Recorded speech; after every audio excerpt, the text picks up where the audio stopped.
Good morning, ladies. Happy Thursday. I hope this message finds you well. I am just getting up. Get to sleep in an hour since I don't have to go and drive working from the house today, but literally on the struggle bus this morning. But it's all good. We're going to hop on to 2 Samuel today, and we are going to be going over chapters 1 through 4. And just to give a little background theme into what will be going on to 2 Samuel, for perhaps those that haven't gone through the book of the Bible completely. But 2 Samuel is part of a larger story of God's relationship with the people of Israel. The book focuses on King David, one of the nation's greatest leaders. David was concerned above all God's approval and humbly recognized that all his victories came from the Lord. God promised to establish from David's line a dynasty of kings that would rule forever.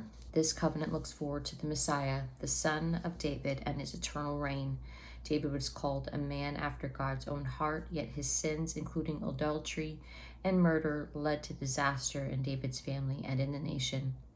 2 Samuel shows how God deals with his children in sin. When they repent, their relationship with him is fully restored, and they again can experience peace and hope.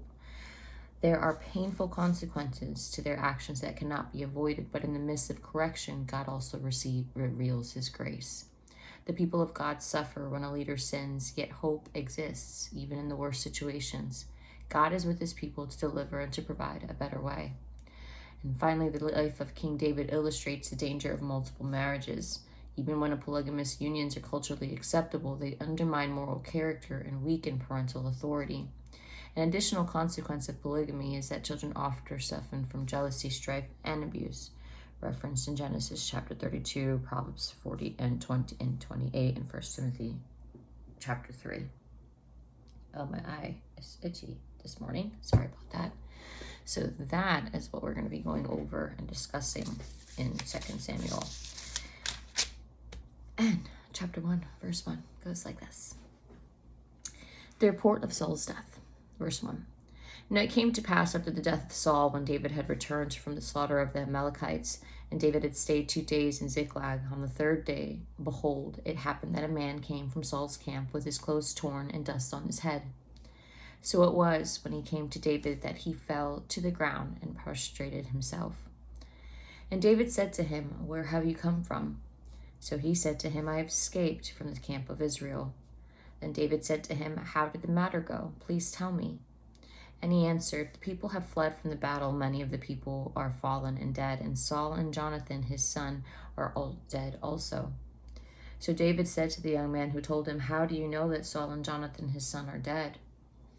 Verse 6, and the young man who told him said, As I happened by chance to be on Mount Gilboa, there was Saul leaning on his spear, and indeed the chariots and horsemen followed hard after him. Now when he looked behind him, he saw me and called to me, and I answered, Here I am. And he said to me, Who are you? So I answered him, I am an Amalekite. And he said to me again, Please stand over me and kill me, for anguish has come upon me, but my life still remains in me. So I stood over him and killed him, because I was sure that he could not live after he had fallen. And I took the crown that was on his head and the bracelet that was on his arm, and I have brought them here to my Lord. Therefore David took hold of his own clothes and tore them, and so did all the men who were with him. And they mourned and wept and fasted until evening after Saul and for Jonathan his son, for the people of the Lord and for the house of Israel, because they had fallen by the sword. Then David said to the young man who told him, Where are you from? And he answered, I am the son of an alien, an Amalekite. So David said to him, How was it you were not afraid to put forth your hand to destroy the Lord's anointed? Then David called one of the young men and said, Go near and execute him. And he struck him so that he died. So David said to him, Your blood is on your own head, for your own mouth has testified against you, saying, I have killed the Lord's anointed.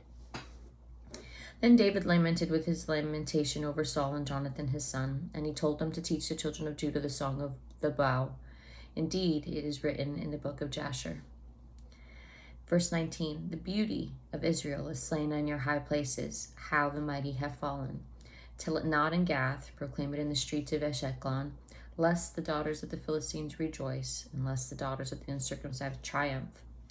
O mountains of Gilboa, let there be no dew nor rain upon you, nor fields of offerings, for the shield of the mighty is cast away there. The shield of Saul, not anointed with oil, from the blood of the slain, from the fat of the mighty. The bow of Jonathan did not turn back, and the sword of Saul did not return empty. Saul and Jonathan were beloved and pleasant in their lives, and in their death they were not divided. They were swifter than eagles, they were stronger than lions. O daughters of Israel, weep over Saul, who clothed you in scarlet with luxury, who put ornaments of gold on your apparel. How the mighty have fallen in the midst of the battle. Jonathan was slain in your high places. Verse 26, and I am distressed for you, my brother Jonathan. You have been very pleasant to me. Your love to me was wonderful, surpassing the love of women. How the mighty have fallen, and the weapons of war perished. Chapter 2, verse 1. And it happened after this that David inquired of the Lord, saying, shall I go up to any of the cities of Judah? And the Lord said to him, go up. And David said, where shall I go up? And he said, to Hebron. So David went up there, and his 2 wives, also Ahinoam the Jezreelite, and Abigail the widow of Nabal the Carmelite. And David brought up the men who were with him, every man with his household. So they dwelt in the cities of Hebron. Then the men of Judah came, and they anointed David king over the house of Judah. And they told David, saying, the men of Jabesh-Gilead were the ones who buried Saul. So David sent messengers to the men of Jabesh-Gilead and said to them, you are blessed of the Lord, for you have shown the kindness to your Lord, to Saul, and have buried him. And now may the Lord show kindness and truth to you. I also will repay you this kindness, because you have done this thing. Now therefore let your hands be strengthened and be valiant, for your master Saul is dead, and also in the house of Judah has anointed me king over them. Verse 8, but Abner the son of Ner, commander of Saul's army, took Ishbosheth, the son of Saul, and brought him over to Mahanaim. And he made him king over Gilead, over the Asherites, over Jezreel, over Ephraim, over Benjamin, and over all Israel. Ishbosheth, Saul's son, was 40 years old when he began to reign over Israel, and he reigned 2 years.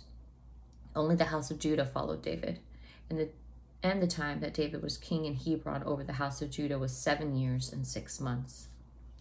Verse 12, now Abner the son of Ner and the servants of Ishbosheth the son of Saul went over from Mahanaim to Gibeon, and Joab the son of Zeruiah, I think it's how it's pronounced, and the servants of David went out and met them by the pool of Gibeon. So they sat down, one on one side of the pool and the other on the other side of the pool. And Abner said to Joab, let the young men now arise and compete before us. And Joab said, let them arise. Verse 15, so they arose and went over by number, 12 from Benjamin, followers of Ishbosheth, the son of Saul, and 12 from the servants of David. And each one grasped his own opponent by the head and thrust his sword in his own opponent's side, so they fell down together. Therefore that place was called the Field of Sharp Swords, which is in Gibeon. So there was a very fierce battle that day, and Abner and the men of Israel were beaten before the servants of David. Verse 18, now the 3 sons of Zeruiah were there, Joab and Abishai and Asahel. And Asahel was as fleet of foot as a wild gazelle. This word power punch. So Asahel pursued Abner, and in going he did not turn to the right hand or to the left from following Abner. Verse 20, then Abner looked behind him and said, are you Asahel? And he answered, I am. And Abner said to him, turn aside to your right hand or to your left and lay hold on one of the young men and take his armor for yourself. But Asahel would not turn aside from the following him. So Abner said again to Asahel, turn aside from following me. Why should I strike you to the ground? How then could I face your brother Joab? However, he refused to turn aside. Therefore Abner struck him in the stomach with the blunt end of the spear. So the spear came out of his back, and he fell down and died on that spot. So it was that as many as came to the place where Asahel fell down and died stood still.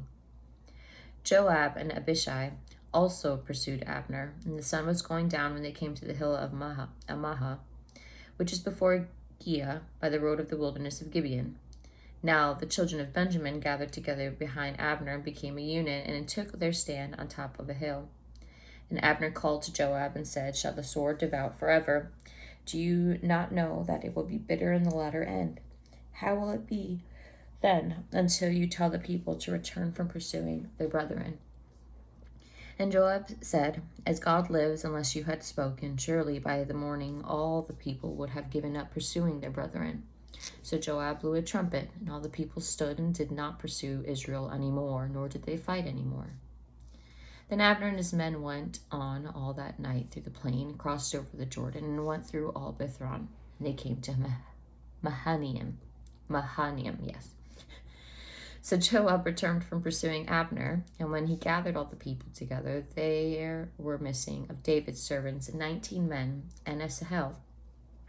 Verse 31, But the servants of David had struck down of Benjamin and Abner's men 360 men who died. Then they took up Asahel and buried him in his father's tomb, which was in Bethlehem. And Joab and his men went all night, and they came to Hebron at daybreak. Read chapter 3, verse 1. Now there was a long war between the house of Saul and the house of David, but David grew stronger and stronger, and the house of Saul grew weaker and weaker. Sons were born to David in Hebron. His firstborn was Amnon by Ahinoam the Jezreelites. His second, Chileab, by Abigail, the widow of Nabal the Carmelite. The third, Absalom, the son of Maacah, the daughter of Talmai, king of Geshur. The fourth, Adonijah, the son of Gith. The fifth, Hattai, the son of Abital.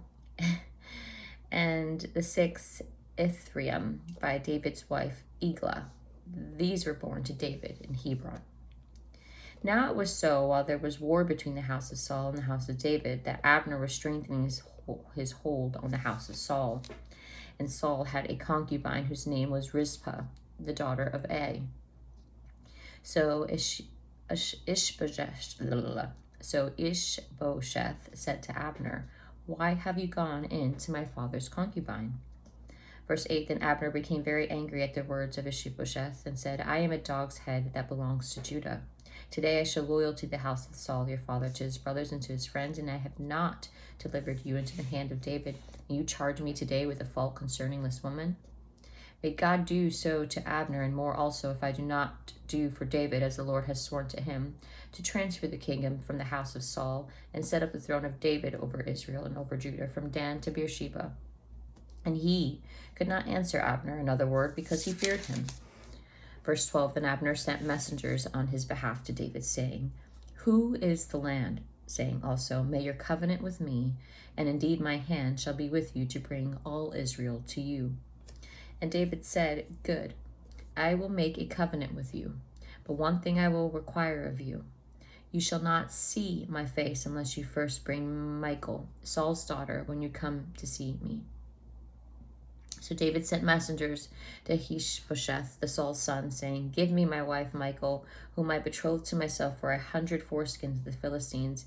And Ishbosheth sent and took her from her husband, from Paltiel, the son of Laish. Then her husband went along with her to Beersheba, weeping behind her. So Abner said to him, Go return. And he returned. Now Abner had communicated with the elders of Israel, saying, In time past you were seeking for David to be king over you. Now then, do it. For the Lord has spoken of David, saying, By the hand of my servant David I will save my people Israel from the hand of the Philistines and the hand of all their enemies. And Abner also spoke in the hearing of Benjamin. Then Abner also went to speak in the hearing of David in Hebron all that seemed good to Israel and the whole house of Benjamin. Verse 20, So Abner and 20 men with him came to David at Hebron, and David made a feast for Abner and the men who were with him. Then Abner said to David, I will arise and go, and gather all Israel to my lord the king, that they make a covenant with you, and that you may reign over all your heart's desires. So David sent Abner away, and he went in peace. At the moment of this, at that moment, the servants of David and Joab came from a raid and brought much spoil with them. But Abner was not with David in Hebron, for he had sent him away, and he had gone in peace. When Joab and all the troops that were with him had come, they told Joab, saying, Abner the son of Ner came to the king, and he sent him away, and he has gone in peace. Then Joab came to the king and said, What have you done? Look, Abner came to you. Why is it that you sent him away, and he has already gone? Surely you realize that Abner the son of Ner came to deceive you, to know you're going out and you're coming in, and to know all that you're doing. And when Joab had gone from David's presence, he sent messengers from Abner, who brought him back from the well of Sirah. But David did not know it. When Abner had returned to Hebron, Joab took him aside in the gate to speak with him privately, and then there stabbed him in the stomach, so that he died for the blood of Asahel, his brother.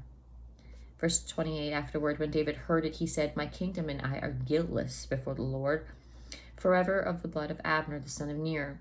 Let it rest on the head of Joab and all in his father's house, and let there never fail to be in the house of Joab one who has a discharge or is a leper, who leans on his staff or falls by sword, or who lacks bread. So Joab and Abishai, his brother, killed Abner, because he had killed his brother Asahel at Gibeon in the battle. Then David said to Joab and to all the people who were with him, Tear your clothes, and gird yourselves with sackcloth, and mourn for Abner. And King David followed the coffin, so they buried Abner in Hebron, and the king lifted up his voice and wept at the grave of Abner, and all the people wept.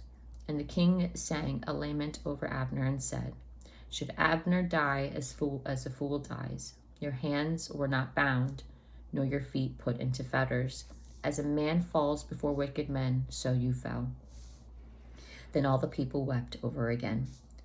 Verse 35, and when all the people came to persuade David to eat food while it was still day, David took an oath, saying, God do so to me, and more also, if I taste bread or anything else till the sun goes down. Now all the people took note of it, and it pleased them, since whatever the king did pleased all the people. For all the people and all of Israel understood that day that it had not been the king's intent to kill Abner, the son of Ner. Then the king said to his servants, Do you not know that a prince and a great man has fallen this day in Israel? And I am weak today, though anointed king, and these men, the sons of Zeruiah, are too harsh for me. The Lord shall repay the evildoer according to his wickedness. And we're on our last chapter for today, chapter 4, verse 1. When Saul's son heard that Abner had died in Hebron, he lost his heart, and all Israel was troubled. Now Saul's son had 2 men who were captains of troops. The name of one was Bana, and the name of the other Rechab. The sons of Rimmon the Beerothite, of the children of Benjamin. For Beeroth also was part of Benjamin, because the Beerothites fled to Gibeon, and have been sojourners there until this day.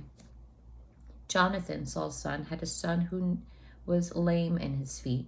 He was 5 years old when the news about Saul and Jonathan came from Jezreel, and his nurse took him up and fled. And it happened as she made haste to flee that he fell and he became lame. His name was Ishbosheth. Then the sons of Rimmon and the Israelites, Rechab and Bana, set out and came at about the heat of the day to the house of Ishbosheth, who was lying in his bed at noon. Verse 6, and they came there all the way into the house as though to get wheat, and they stabbed him in the stomach. Then Rechab and Bana, his brother, escaped. For when they came into the house, he was lying on his bed in his bedroom, and they struck and killed him, beheaded him, and took his head, and were all night escaping through the plain. And they brought the head of Ishbosheth to David at Hebron, and to the king. Here is the head of Ishbosheth, the son of Saul, your enemy, who sought your life, and the Lord has avenged my lord, the king, let's say, of Saul and his descendants. Verse 9, but David answered Rechab and Bana and his brothers, the son of Rimmon the Beerothite, and said to them, As the Lord lives, who has redeemed my life from all adversity, when someone told me, saying, Look, Saul is dead, thinking to have brought good news, I arrested him and had him executed in Ziklag, the one who thought I would give him a reward for his news. How much more when wicked men have killed a righteous person in his own eyes on his bed, in his own house on his bed? Therefore shall I not require his blood at your hand and remove you from the earth? Verse 12, so David commanded his young men, and they executed them, cut off their hands and feet, and hanged them by the pool in Hebron. But they took the head of Ishbosheth and buried it in the tomb of Abner in Hebron. And that is all for today's Bible study, ladies. I know it's a lot, but all good stuff. All good stuff. Let's have an awesome day. I am starting to get a massive headache, but I'm going to get a workout in and let's see how that goes. Stay blessed. If you need prayer, send me a message, but we'll talk soon. Have a great day.